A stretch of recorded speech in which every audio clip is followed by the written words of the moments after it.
Hello, and welcome to the World We Live in podcast. I'm your host, Eric Patterson. Alongside me is my sister, Erin. Join us as we explore the amazing, mysterious aspects of our planet's cultures, history, and future trends. Yo, yo. What up? What's going on? Been too long. It's been a while. We had a bit of a hiccup on the last episode we tried to record. We recorded the whole thing and then went to upload it, and the file got messed up. I don't know what happened. Yeah, it happens. What were we talking about? I was trying to remember that today while I was in the shower. Was it Giants? I think it was Giants. Oh, was it? I think so. Yeah, I think so. Yeah, we were talking about the Sicilian off the coast of Italy Giants. Yes, because the one before was was it the time slip one? Yeah, the time slip. And then we did the Giants. Yeah. Safe to say it's been a while. It has been a while. You went a couple places or something. Yeah, we've been to Disney World, and I went back home because our parents are selling our house. Mm-hmm. So, had to get one last weekend at the casa. Mm-hmm. So that was bittersweet. Yes, always. Always bittersweet. And you've been busy with school. Yep. So Getting through it. It's been hectic. Grinding out that last year. Yep. The last year is the worst. It is. It sucks. But don't worry, everybody. I'm almost done. Yes, almost there. Then I can make this podcasting thing my life. Yeah, let's do that. How about it? Okay. The podcasting thing and your new business My new endeavor. business venture. Yeah. Which, stay tuned, everybody. Yeah, stay tuned. We got some work to do. We can promote it on here. It's mine. That's true. Yeah, I've dabbled, but once it's more established, we can promote. Yeah, we're gonna make it happen. Yeah. Well, cool. Today, so I don't know if you have. I don't know if I've sent you this movie trailer, but there's a movie that's finally coming out. It was postponed due to COVID, but it's called Antlers, and it's about the Wendigo. Oh, okay. Yeah, and so it has some actors that I'm familiar with, but I don't know their names. You know, like you've seen them in other stuff. But it looks really good. Guillermo del Toro is one of the producers, I believe. And it looks really good. It's based in Canada, which is where most of Wendigo encounters or Wendigo lore is from. And so that's why I want to do an episode on the Wendigo. But well, that looks. I'm looking it up right now, and it's creepy. Looks it says in a small Oregon town. Oh, Oregon. Okay. So same thing. Yeah, I mean up there. Yeah, the Pacific in the woods. Northwest is. Is it coming out or? It's coming out the 22nd in select theaters and then the 29th everywhere, I believe. Okay. Are the people in this typical horror actors, or are they just people you've seen in other? Just people I've seen in other stuff. Yeah. I look forward to it. Yeah, it looks good. So yeah, that is what we're going to be talking about today, the Wendigo. Yeah. It is a slightly terrifying creature. Mm-hmm. It does have certain aspects that are similar to the pale crawlers. Yes, it's what it reminded me of. Yeah, it reminds me of the descriptions of them. So, I guess the best place to start, just a little background, not a ton, but the myths and legends of the Wendigo originate from the Native American Algonquin tribes based in the northern forests of Nova Scotia, the east coast of Canada, Great Lakes region. And as I've said, it is very frightening.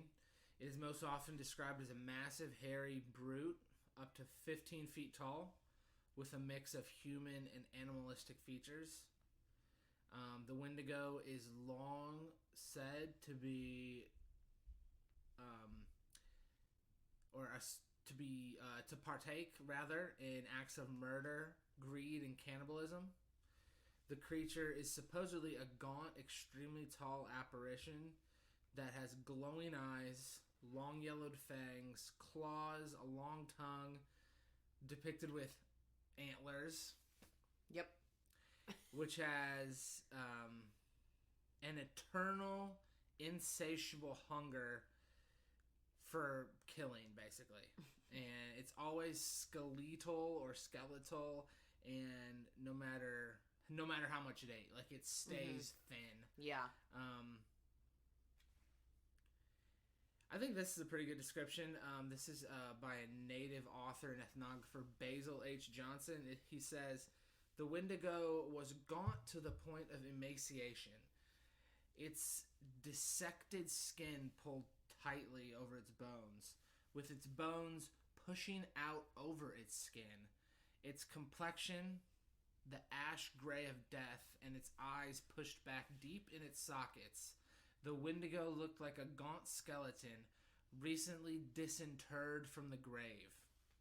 What lips it had were tattered and bloody, unclean, and suffering from suppurations of the flesh.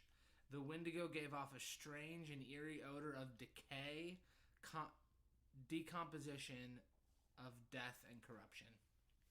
Well, so that's nice. That is nice. That's a good picture. I love that picture. It's a great picture. Great description by our friend Basil. Thank you. So, I know I'd sent you an article. You did. I have a couple stories. Do you want to start out and then we can finish with a couple stories? Yeah, let's do it. Okay, sweet. All right. So,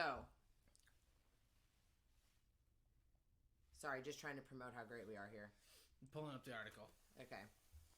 Here we go. Yeah. So,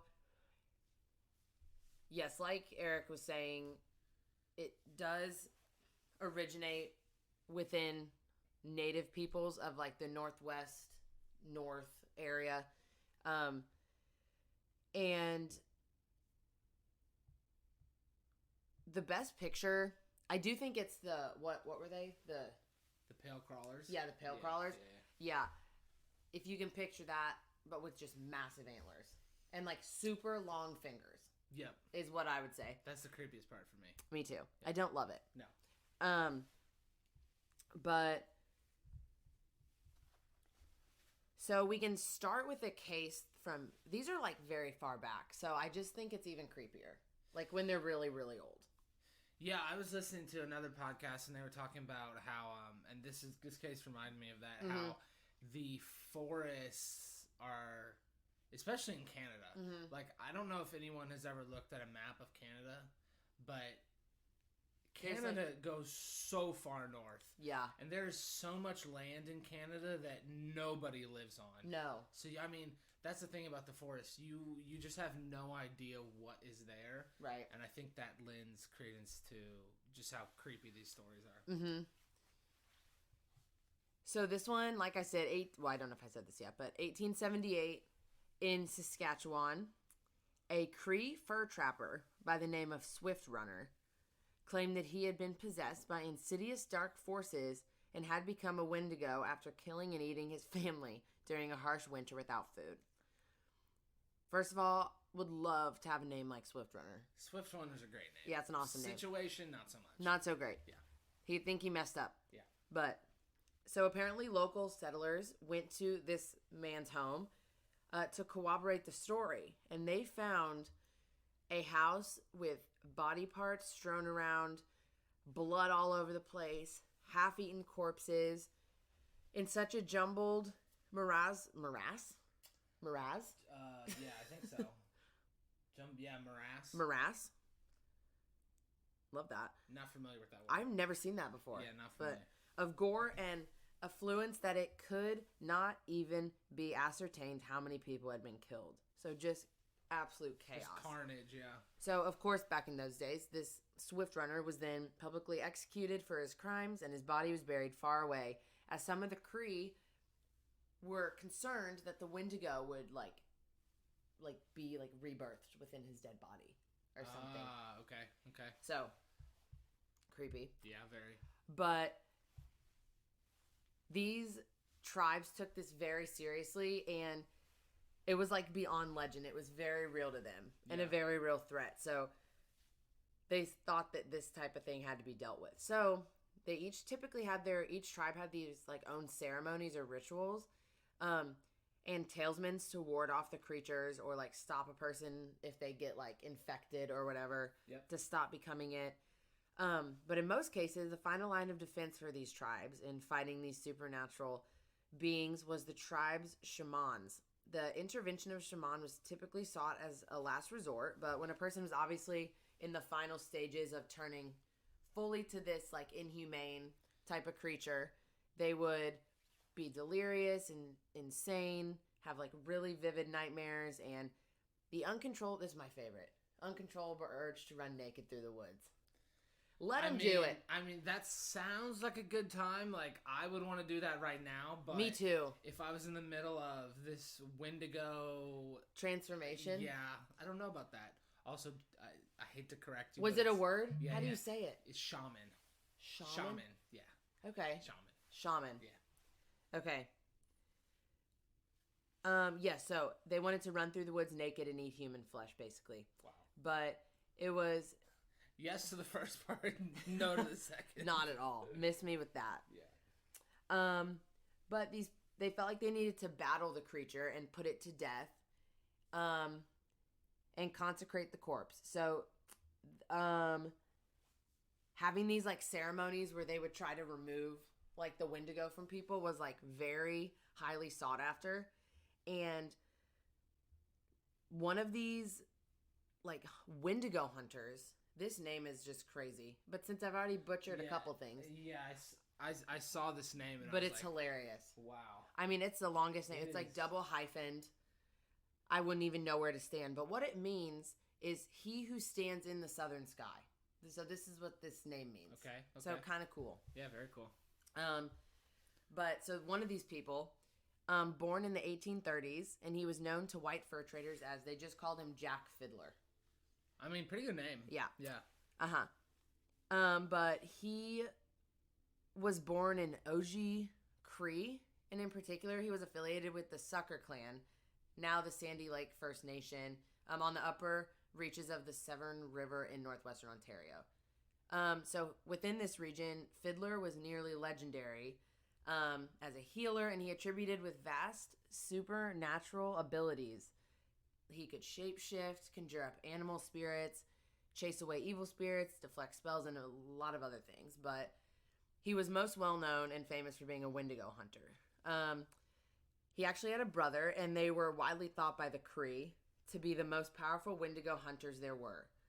And with Fiddler once claiming to have personally killed 14 of these over his lifetime. Yeah, so, man, this story's wild. It's crazy. So let's pause there. So this guy was born in the 1830s. Mm-hmm. He hunts Wendigos. Mm-hmm. He's a shaman. He deflects spells as well. Yeah. Wow. Mm-hmm. That's a lot. Honestly, the total package. I mean, the true Renaissance man. Yeah. Yeah. I mean, he had to be just, well, I guess this picture here in this article is him. Yeah, it seems so. And Jack Fiddler. That's Jack Fiddler right there. Yeah, it says Jack Fiddler. But, I mean, he definitely looks like he could.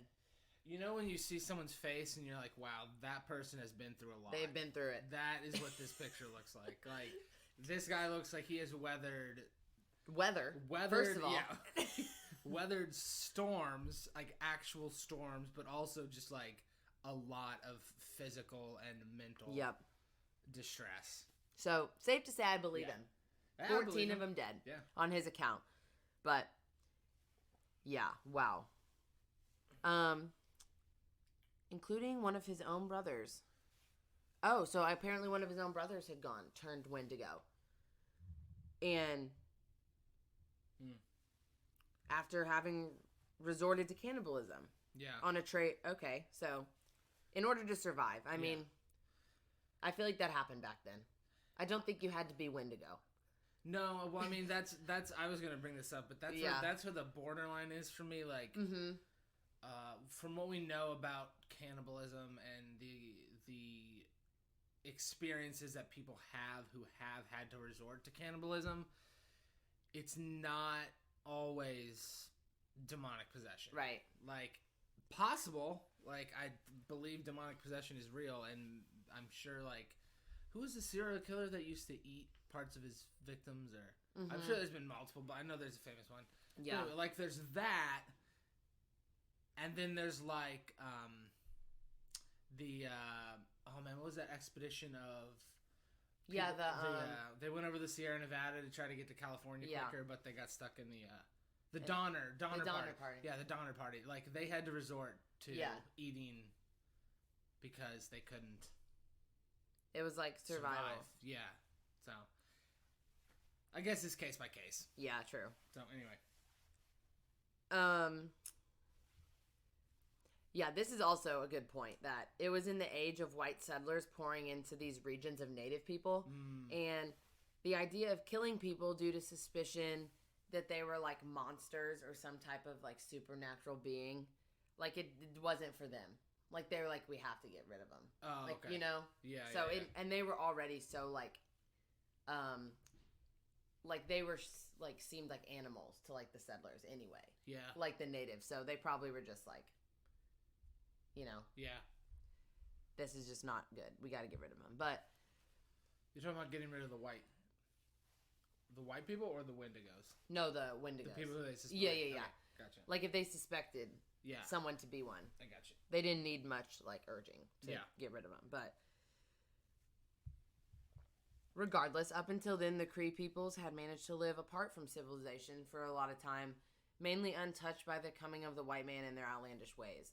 But they had also resisted Christian missionaries and remained apart from like all of the colonists and still lived by old ways. So they were still living under their own laws and traditions and way of life. But in 1907, the Canadian government decided to investigate this man, Jack Fiddler, and if he was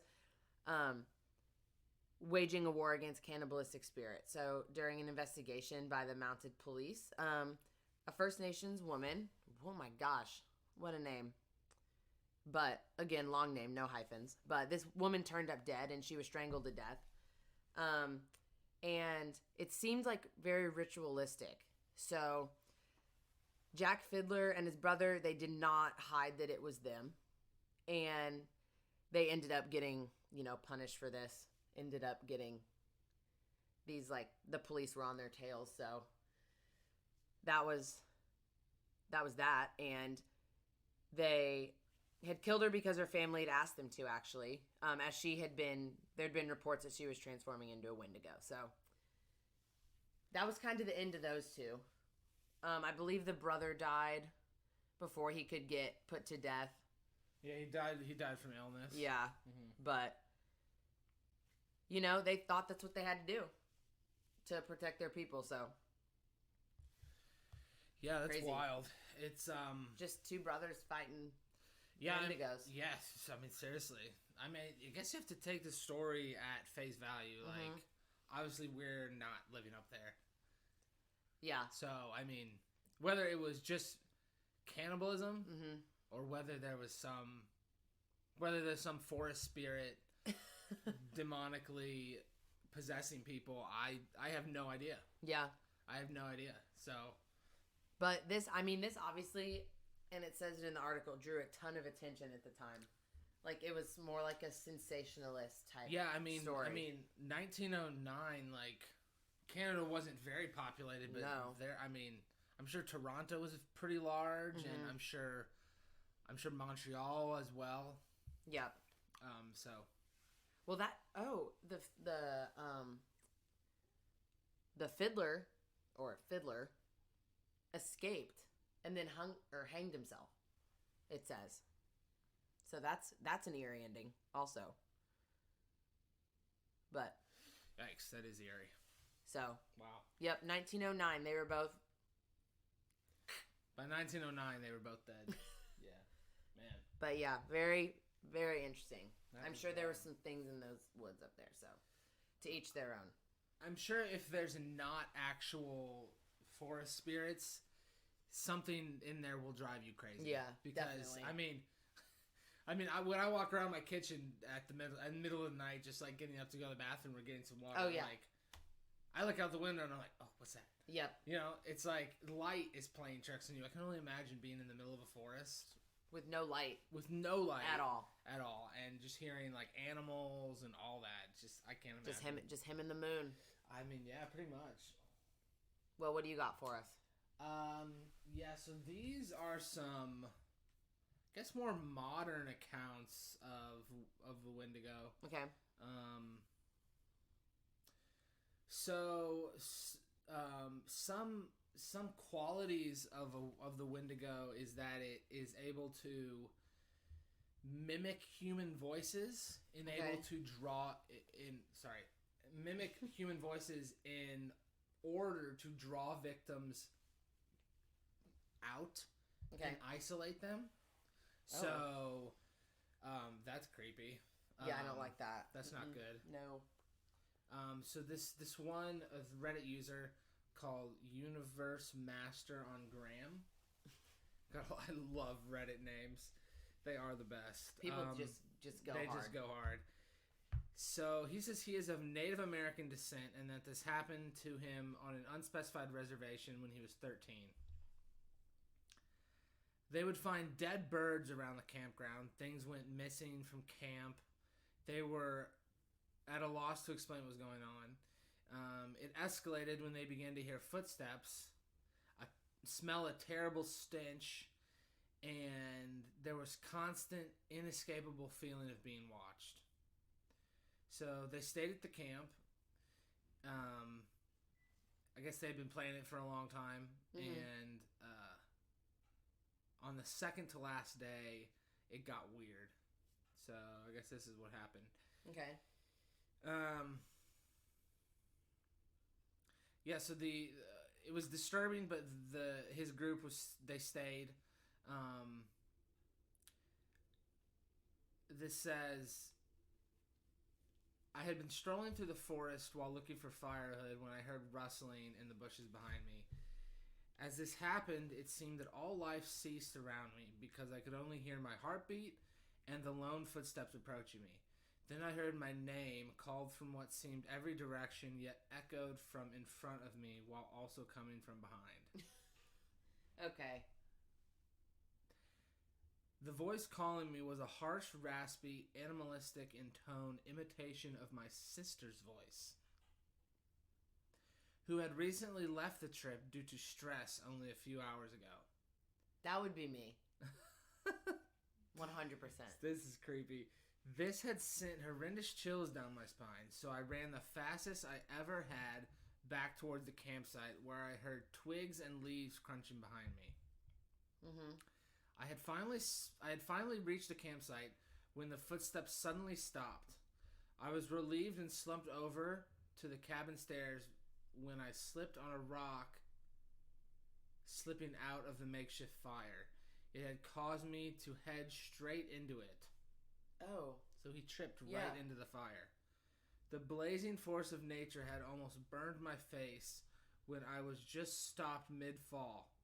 I hadn't gained my balance. It was just as if someone was hanging on to me and pulled me back.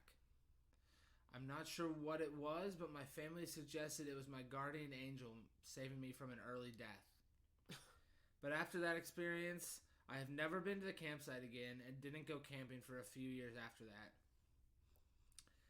What really scares me most from back then was when we had been leaving the site, I looked back from the car window and saw a figure standing at the tree line staring at me. No.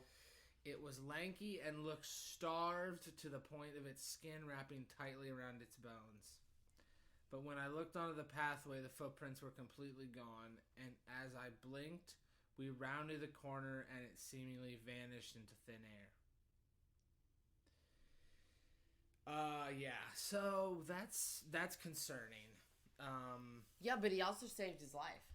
But you don't know if it was him. It could have been some other force. Well, I don't think so. But it said the foot. Why would you creep something out like that and then save its life? I don't know. I mean, I like it. I mean, I do too, but I don't think it was the Wendigo. Okay. I think it was something else. Something else saved his life. Hmm. Because there's got to be a balance, right? If there's good, there's got to be... Or if there's evil, there's got to be good. Yeah. You know? I can't believe you ever went camping again, actually.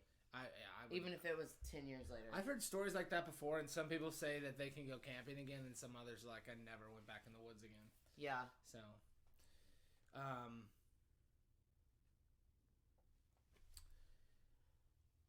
this I guess this will be... This will probably be the last one. There's 3 stories, so it's not like... okay. This says, my house is about 100 yards from a small stream that splits the small wooded area in half. On the far side of the stream from my house, there are 3 large trees. I'm sorry, there are large trees. Just large trees. Just not 3. We don't know. Not a specified number. Okay. He made it up. Yeah. So I was out there one day, and all of a sudden I felt cold and uncomfortable, like I was being watched.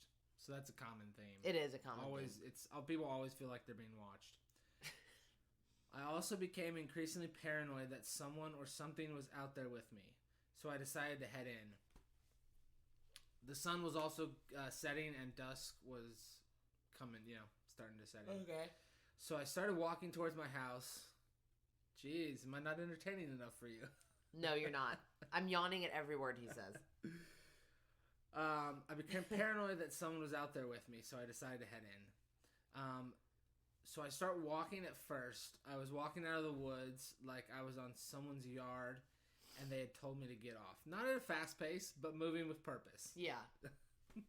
Okay. I'm sorry, that description cracked me up. So I turned around, saw a large creature about 80 yards from me standing across the stream. Okay. It then proceeded to take a step towards me. I'm not really athletic, but I'm not mega weak. I would saw that if I had to run I would say that if I had to run about 20 yards uphill through the woods, it might take me about 30 to 40 seconds. Mm-hmm. Okay. I mean, that's not that fast. I appreciate the description. It's not that fast. He's getting eaten alive is what's happening. That sucks. I'm sorry. Okay. I ran out of the woods in about 10 seconds. So he was moving. So for him. Yeah, for what he says he could do and what he actually did, that's pretty impressive. It is the most I've ever been scared, and the most that adrenaline has ever flowed through me. Now, I know what you're wondering. Could I have been dehydrated or having hallucinations? Well, I've never had hallucinations once in my life, and I wasn't dehydrated because about 10 minutes prior to this event, I drank an entire bottle of water.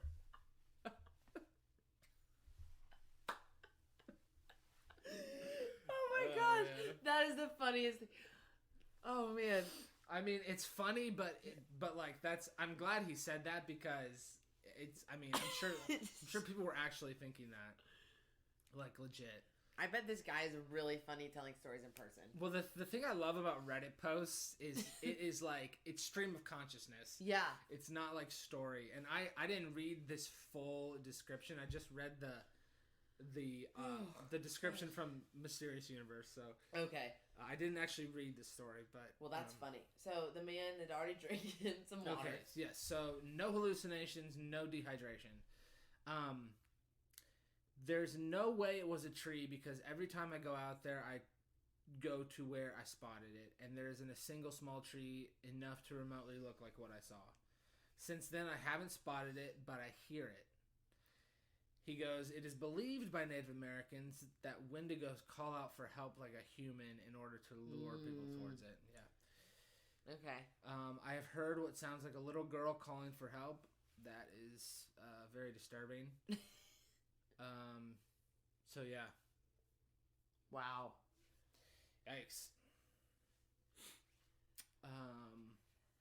I don't like that.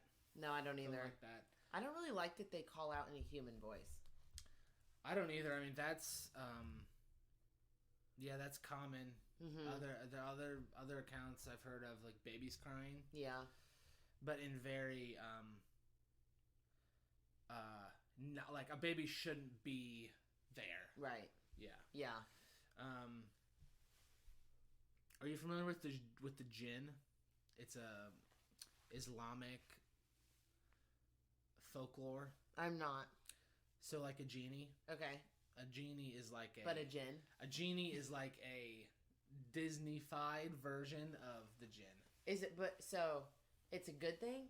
No, jinn's bad. Oh. Well, it's complicated. Not all. Mostly, Okay. like It's bad. yeah, mostly bad. But Okay. but these spirits remind me of stories I've heard of the jinn. Okay. Yeah. But yeah, these are creepy. Yeah, every time I read some of these, I don't want to go into the woods. Even though I love nature, I just don't want to. I don't really want to even go outside. Yeah, I know. Honestly, I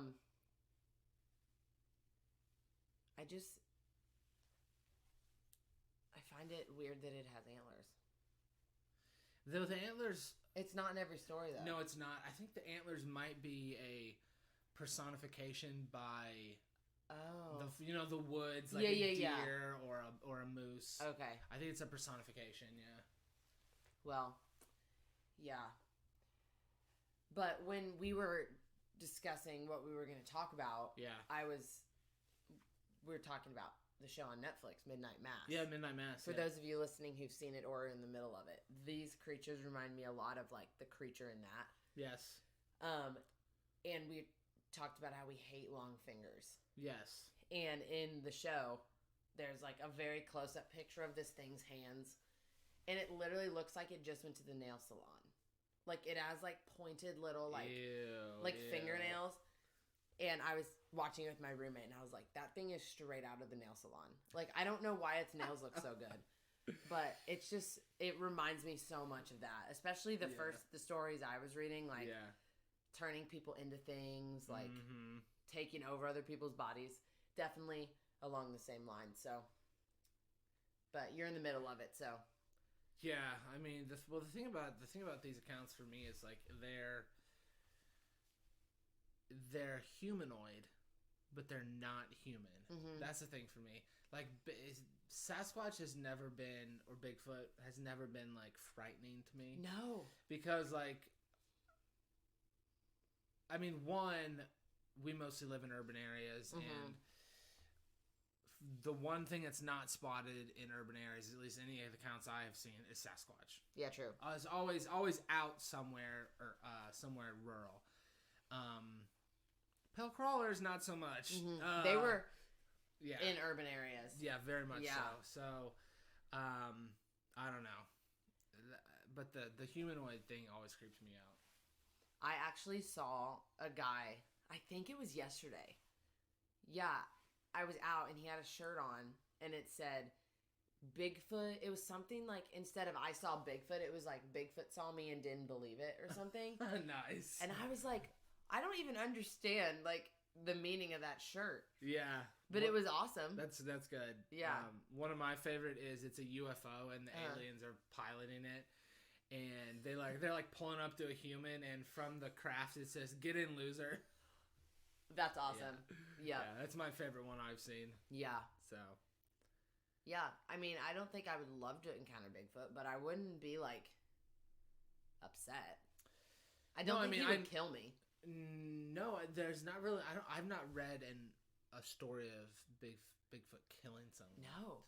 I've not. Or like trying to be creepy, like they're just like out there, and they're not like trying to scare you. I don't think. I don't think so. But I mean, they do. But I don't think that's their goal. No. I think it's more of I stumbled upon this, and I mean, I would be very scared. I would too. Like I know my heart would start pounding, and I would not know what to do. But yeah. Well. Hopefully, we never have to. Yeah, I'm not concerned. I won't be going out in the woods ever. So. Well, sweet. Yeah, check out that movie Antlers. If I know I'm going to, and can't wait. I gotta finish Midnight Mass. So we'll see how that goes. Gotta finish it, then we can talk about it. I know. Then next time. Okay. Next time we'll talk about it. So everyone watch it. Yeah. So no spoilers. Yeah, we'll still let you know. Yeah, we'll do a spoiler alert. Yeah. For sure. Sweet. You guys can find us on socials at World We Live In Podcast on Instagram. Mm-hmm. Just look for the logo of a tree, green background, white tree. If you can't find the name, you can email us at worldweliveinpodcast@gmail.com. Follow us on Twitter at worldwelivepod, and yeah, find us on Apple Podcasts. Rate and review there is the best place, and you can also find us on Spotify. Yeah, sounds good. That's a wrap. Thanks for listening. Take care.